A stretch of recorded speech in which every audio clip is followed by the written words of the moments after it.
count recovered.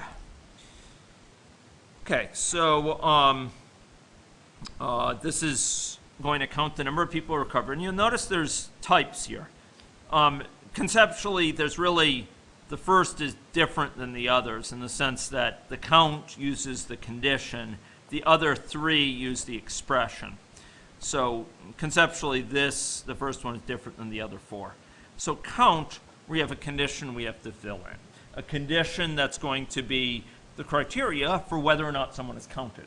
If it returns true, they are counted. If it returns false, they will not be counted, okay? So in order to specify a criteria, we're going to want to use a criteria that distinguishes whether or not the person is recovered. So I have it done in the slides here for a slightly different criteria, whether or not the person is susceptible, but I'm gonna do it here for recovered since we've already named it. And so we have the state chart, and you'll notice in the state chart there's three states: susceptible, infectious, recovered. I wanted to check the spelling of recovered here. So the condition here will be, okay, yeah, it's an AnyLogic bug that sometimes crops up. Okay, so there's a condition here, and you'll notice there's this little flag here. And what it's telling us is item here is going to refer to, it says embedded object. What that means is embedded person in the population or agent in the population. So item here, we're going to specify a condition for each person. And when we're building up that condition, which is going to be a Java expression, and I'll define that term more precisely later today, that expression is going to use the word item to refer to the current agent. That expression has to apply to each agent in turn to see if that agent is eligible for being counted, right? If that agent is worthy of counting, if that agent matches the criteria. So we need to refer to the agent to get information from it, and we do so with item, okay? So we're going to specify here condition. And because we're specifying condition, it's a Boolean expression. It's going to return true or false. So what we're going to say is item.stateChart.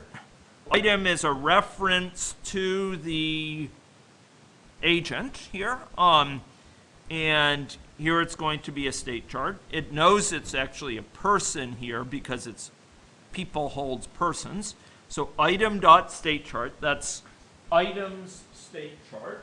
In other words, this is a reference to some person, and we're saying, give me your state chart, okay? It hands back a reference to the state chart. It says, yes, ma'am, or yes, sir. And then you do, is state active, okay? That's a way of asking, okay, tell me whether or not a certain state is active. And what we're going to have to say here is person.recovered. In other words, the recovered with respect to person. Person's recovered. That's the recovered associated with the person class as opposed to the recovered associated with a deer class or something like that. It's just not smart enough to know there's only one of them. So this is going to be our criteria. So for a given person who's named item, this criteria is going to say whether or not they're counted. Right? If their state chart has an active state that indicates they're recovered, they will count as being recovered. Otherwise, no. This is going to return true or false. Any question about that? Sorry? Oh, yeah, well, it's saying I'm modifying the model, so it can't save it. Okay. It can't save the model back to its, yeah. Yeah, okay, so it's a great question. It's a great question. Okay, the difference is that item here is referring to an agent that's specified to this condition, okay? So it's telling us, okay, item refers to the thing that's in the collection, which is here a person, okay? The thing that's in this group. This variable called this, which I had introduced before, what that would refer to, if I were to use that here, if I were to say this, I'll actually use this as a, suppose I were to say this. I could actually type that there, But what you'll find is that there's a this.total population. Why is there, so where does total population live? That's somewhere in this model. Where is that? Would each agent keep track of the total population? No. Who keeps track of the total population in this model? Yeah, in fact, we see it up there, right? That's total population. That gives you a hint. This here, it's referring to the current object, the object in which this stuff is executing. This here is referring to the main, because we're putting some code in here in main. Because main is open. That's where this population lives. So it's true that when we write code here, this is referring to main because that's where the context in which this code is running. However, within that context, we're going to be given, in turn, each agent, okay, specified by item and asked, okay, is this agent recovered? Is this agent recovered? Is this agent recovered? So, in this context, this is referring to main, but there's code within main which is going to be given a reference to each person in turn and say, okay, tell me whether or not they match the criteria for recovery. And that's what the statement here computes. So, in short, we can't use this because this refers to main here, because we're in main when we're writing this code.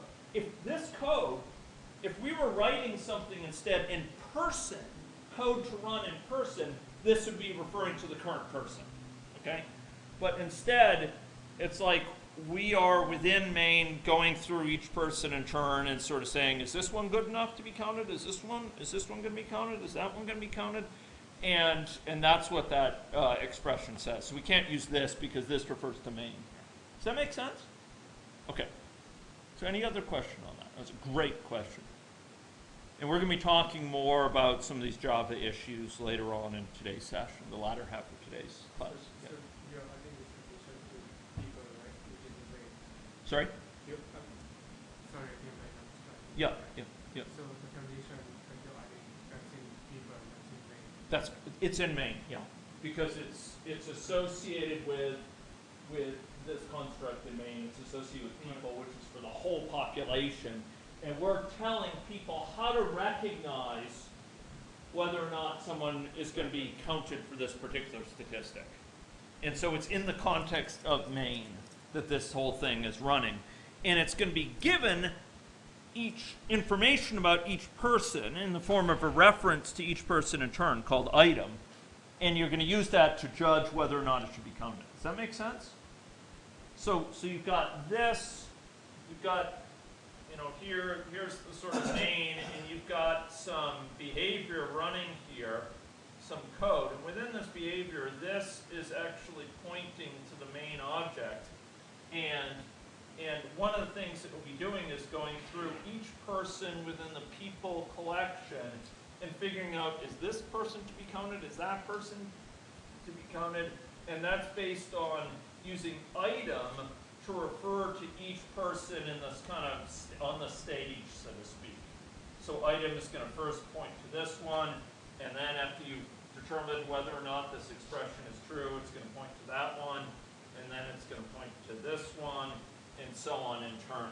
And so, in short, item here is kind of the name it's going to be using. That's the name that AnyLogic creators chose for whatever reason to refer to the agent within this collection when you're specifying this condition. And people is just a variable. Yeah, people is a variable. It happens to be a population variable, so it's a, if we click here, it's a population of replicated objects. So it's a collection of that holds all these people. It's the sort of stage, as it were.